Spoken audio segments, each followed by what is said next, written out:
Hey, what's up you guys? It's Evermont, and today I want to talk to you about what it takes for struggling people to do well and move up in the world, especially right now when it's kind of crazy out there.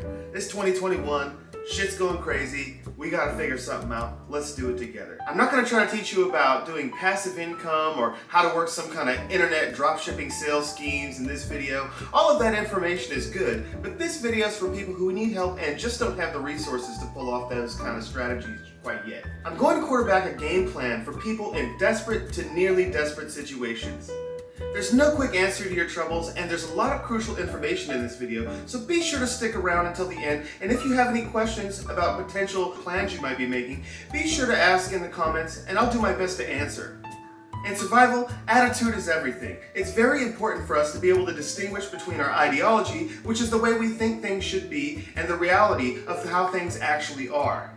I'm going to help you get in the right mindset so you can go from survival to thriving even in these uncertain times. Why should you listen to me? What qualifies me to advise you?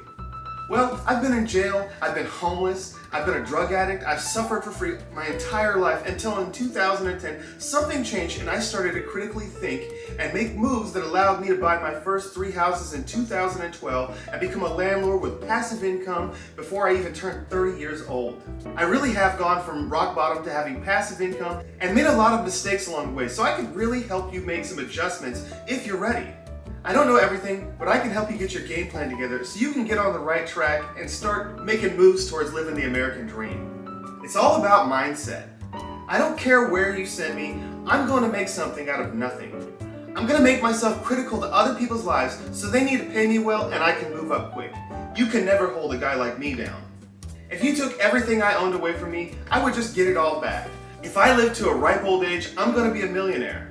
Thinking like this and being willing to do what it takes is all you will need to make things work in your life. You gotta self-motivate and you gotta speak it into existence. You gotta say what you want and then take the steps. I don't know what your situation is right now, but I'm gonna start out by assuming you're in the absolute worst position, homeless with no family to fall back on, maybe you're couch surfing, maybe you're living under a bridge. So you're in a bad position, you're homeless or near homeless, and you're suffering and you can't see an easy way out. That's because there is no easy way out.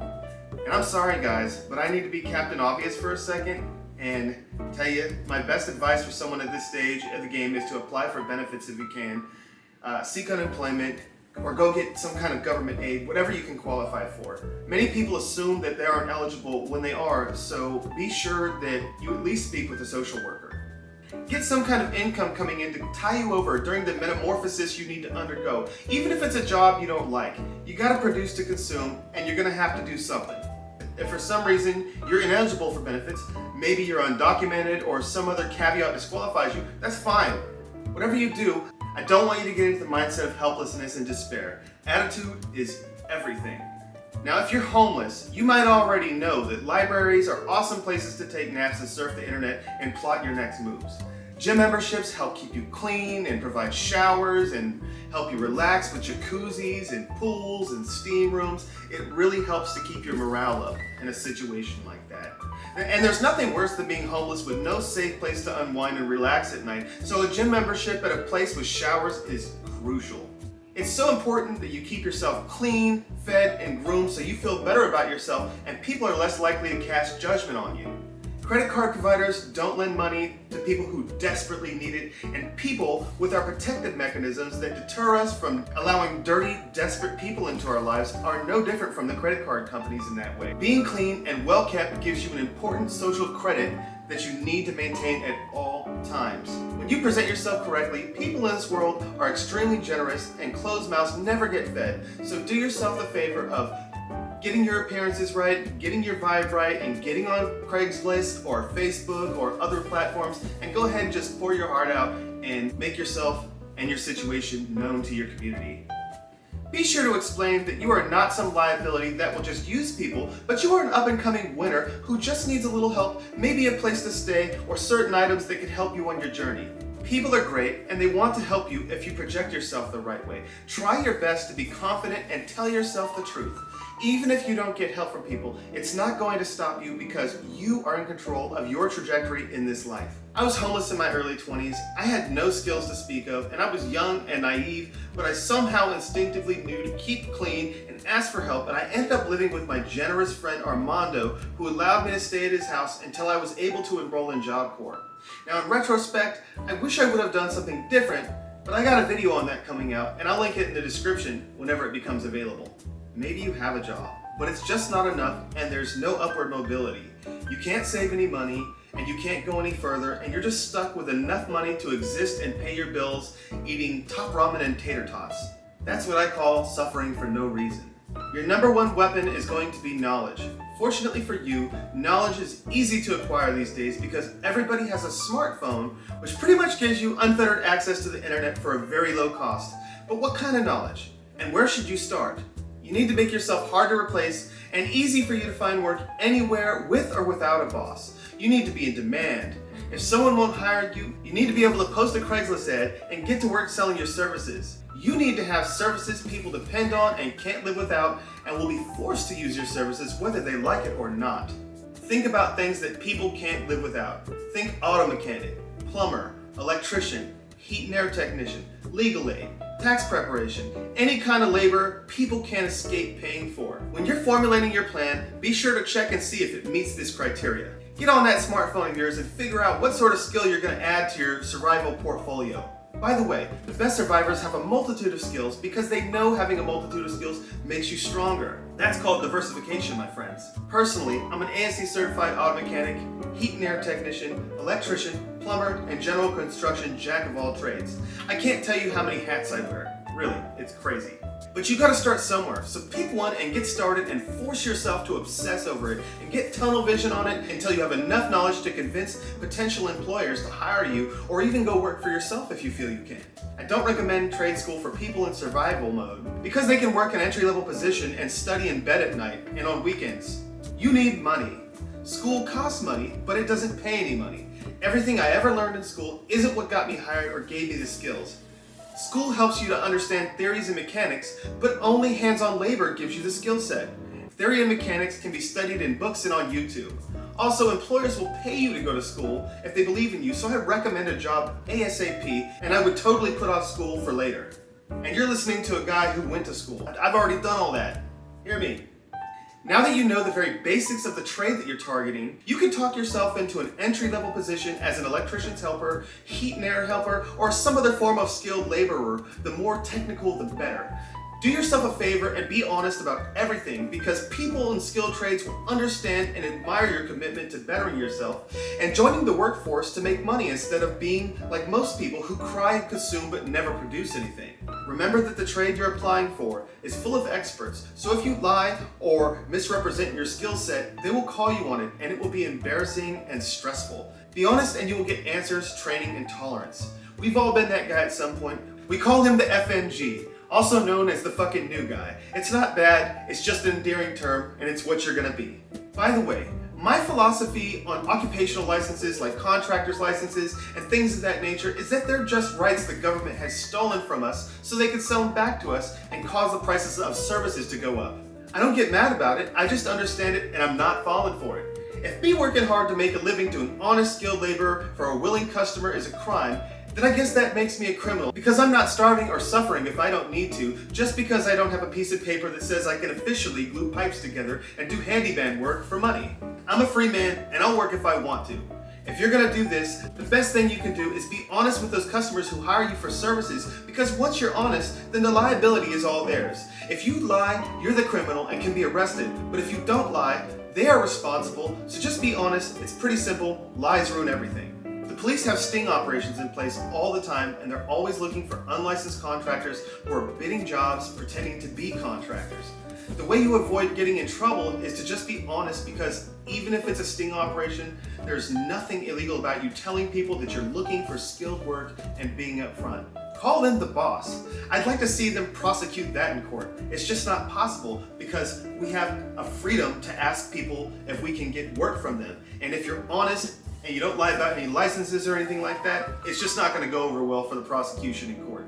So now you've gotten into the trade that you've been studying, you were humble, you were upfront, you showed up clean and ready to work, and if you were smart, you were well studied on the job and got in easy because you immediately started talking with the boss about the work and the various technical aspects of the job, so the employer knows that you've been doing your homework and will actually be an asset to the company. The employer has likely asked you some questions to test your knowledge or even gave you an aptitude test and you got in because you did your homework. So now what? We just live happily ever after?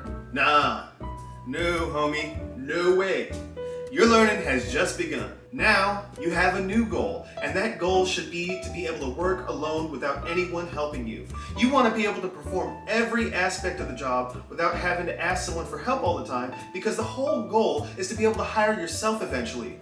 You can learn enough to do side work in most fields like air conditioning, electrical, plumbing, septic, or whatever in a year or so, especially if you obsess over it and take notes and watch YouTube videos and just really hustle the trade for the knowledge and listen to what people have to say. If I were you, I would keep my ambitions secret because workplace politics can get you fired if people think you're trying to learn the trade and just jump ship for better pay. Everybody wants to enslave you for the smallest amount of money possible for the longest time possible. It's just the way of business. That's how they do things. Everybody does it. You're never going to get away from it. It's capitalism, such is life. C'est la vie. Don't even think about it. Your goal should always be to consistently better your situation in life. Just because you have a decent job paying $18 an hour now doesn't mean that you should be content because you're still very vulnerable. You need to look at the truth of life and say it out loud and let it sink in.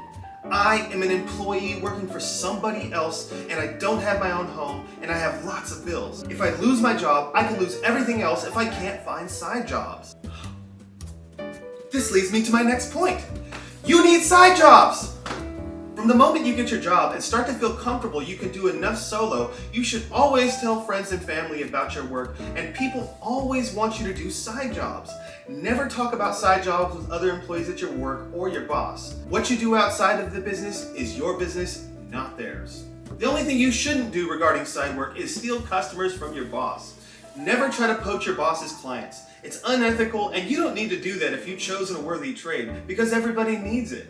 When you introduce yourself to people, always slide in what you do because they are likely to request your contact information because everybody likes to have a secret weapon to get jobs done for a fraction of the price. So now that you have a job, you get side work and you're living better, but you're still not thriving because the cost of living is too high. You're not likely to be able to afford to pay off a house without some crazy 30-year mortgage on a place that's really not worth it.